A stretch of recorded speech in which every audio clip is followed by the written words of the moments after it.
Les Blue Jays ne seront pas sans leur lanceur Jim Clancy avant quelques semaines. La Terre, notre planète natale, un petit point bleu dans l'immense océan cosmique. C'est ici que vivent toutes les personnes que vous connaissez, tous les humains qui ont existé, toutes les histoires racontées. C'est là que notre voyage commence. Mais en quittant notre atmosphère, en passant la Lune, les planètes familières et le Soleil, nous entamons une quête épique. Une quête pour saisir la véritable échelle de notre univers. Lorsque nous quittons l'étreinte de la Terre, le premier repère de notre voyage cosmique est la Lune, située à environ 384 km. Une distance si grande que si vous conduisiez une voiture à une vitesse constante de 100 km à l'heure, il vous faudrait plus de 460 jours pour l'atteindre. De ce point de vue lunaire, la Terre apparaît comme une fragile sphère de bleu et de vert bercée dans le vide noir de l'espace, un spectacle qui nous rend humblement conscients de l'importance de notre existence. Voici la Terre vue de la Lune. Alors que nous poursuivons notre voyage vers l'extérieur, le prochain jalon est le Soleil. Il se trouve à environ une unité astronomique de la Terre. Cette unité, qui équivaut à environ 150 millions de kilomètres, est l'étalon de mesure des distances dans notre système solaire. Imaginez que la lumière voyage à la vitesse stupéfiante de 300 km par seconde et qu'il lui faut environ 8 minutes et 20 secondes pour aller du Soleil à la Terre. Si vous deviez parcourir cette distance à bord d'un avion commercial volant à 900 km à l'heure, il vous faudrait environ 19 ans. Cette immense distance nous rappelle brutalement l'immensité de l'espace, même au sein de notre propre système solaire. Le Soleil, un mastodonte de feu, fournit l'énergie vitale à notre planète depuis cette incroyable distance. Au-delà de notre planète et de son compagnon solaire, le Soleil, nous nous intéressons à Mars, notre énigmatique voisine rouge. Mars, à son approche la plus proche de la Terre, se trouve à environ 54,6 millions de kilomètres. Toutefois, cette distance peut atteindre 401 millions de kilomètres lorsque les deux planètes se trouvent de part et d'autre du Soleil. Pour mettre cela en perspective, il faudrait plus de 50 ans pour se rendre sur Mars à la vitesse d'un avion commercial. Cette vaste étendue d'espace entre la Terre et Mars a constitué un défi de taille pour l'exploration spatiale. Les rovers et les sondes que nous avons envoyés sur la planète rouge s'embarquent pour un voyage qui n'est pas seulement lointain, mais semé d'embûches. Les distances et les dynamiques orbitales, qui changent constamment, sont complexes. Au cours de notre voyage vers les confins de notre système solaire, nous rencontrons Neptune, la lointaine géante de glace. Située à environ 4,5 milliards de kilomètres de la Terre, Neptune marque la limite de notre voisinage solaire. La lumière solaire qui traverse le vide spatial met environ 4 heures et 15 minutes pour atteindre Neptune depuis le Soleil. Cette distance stupéfiante illustre l'immensité de notre système solaire. Lancée en 1977, la sonde spatiale Voyager 1 symbolise l'insatiable curiosité de l'humanité et son désir d'explorer au-delà des frontières connues. Jusqu'à aujourd'hui, Voyager 1 a voyagé pendant plus de 4 décennies. Elle a parcouru une distance stupéfiante de plus de 22 milliards de kilomètres depuis la Terre. C'est l'objet fabriqué par l'homme qui est le plus éloigné de notre planète, un vagabond silencieux dans la vaste mer cosmique. En 1990, sur la suggestion du célèbre astronome Carl Sagan, Voyager 1 a tourné son appareil photo vers la Terre pour capturer une dernière photographie. C'est ce qui a donné l'image iconique du point bleu pâle. À environ 6 milliards de kilomètres de la Terre, notre planète apparaissait comme un minuscule point pâle dans l'immensité de l'espace.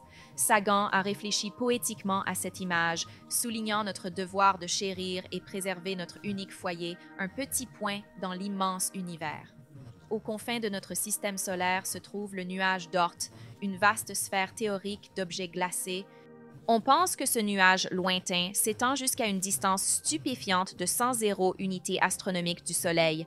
Cela représente environ 1,9 années-lumière, une distance si immense qu'elle se situe à la limite de l'espace interstellaire.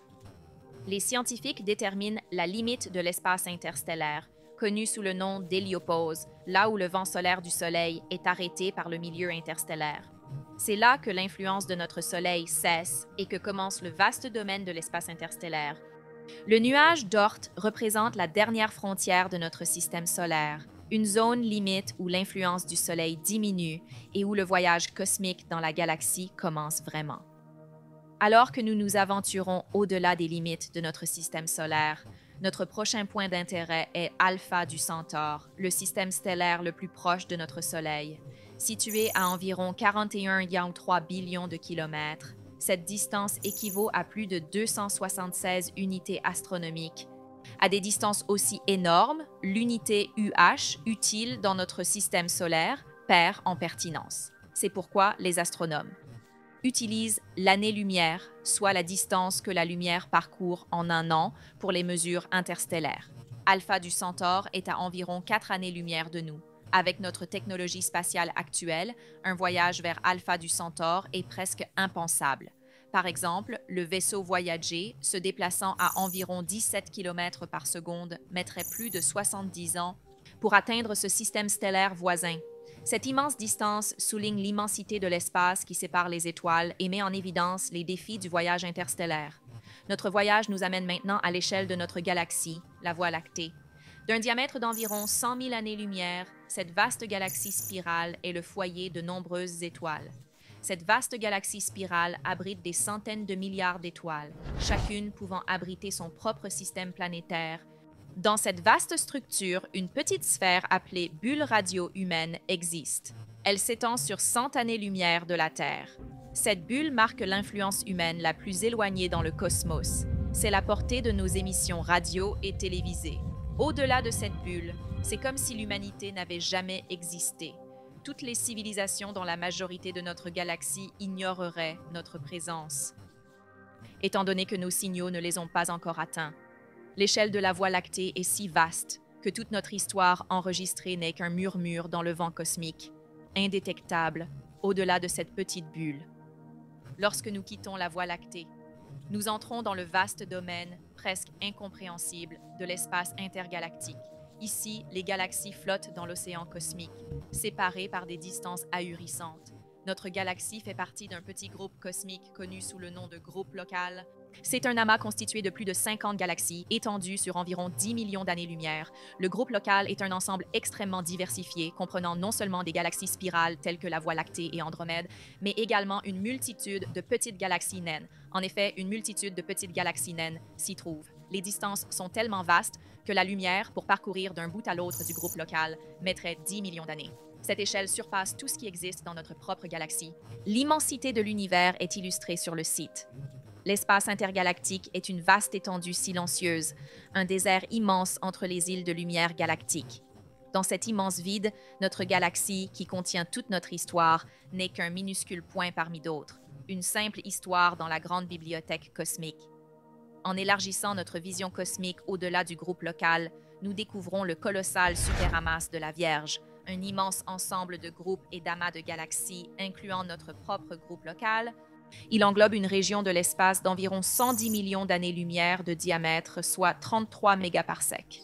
Le superamas de la Vierge est une structure titanesque de l'univers. Il contient des milliers de galaxies, d'au moins 100 groupes et amas de galaxies, chacun avec sa propre myriade d'étoiles et de planètes.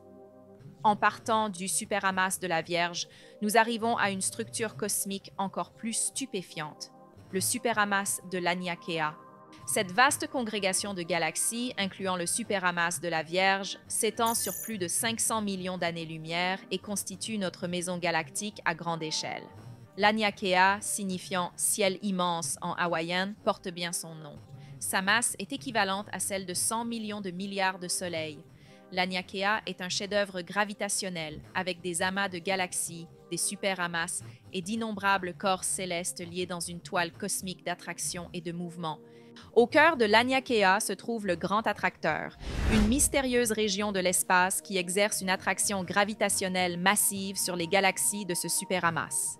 Dans cette vaste étendue, notre Voie lactée, l'ensemble du groupe local et même le superamas de la Vierge ne sont que de minuscules éléments de cette gigantesque structure. L'Aniakea fournit un contexte profond pour notre existence. Dans cet immense superamas, nous faisons partie de quelque chose de bien plus grand et de bien plus majestueux que ce que nous pouvons comprendre.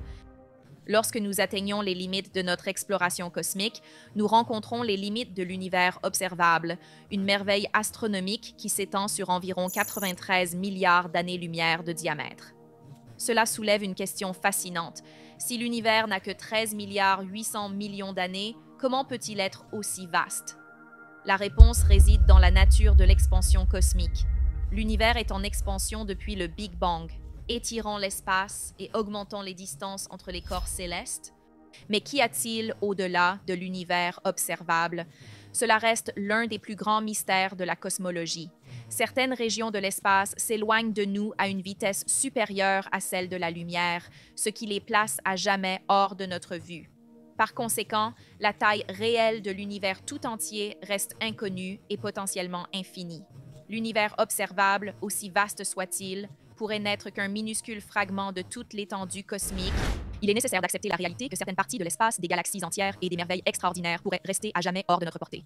En raison de l'expansion continue de l'univers, ces phénomènes s'éloignent sans fin dans les profondeurs cosmiques. Ainsi, il est possible que nous ne soyons jamais en mesure d'en être témoins, car ils se retirent toujours plus loin dans cet immense univers en expansion.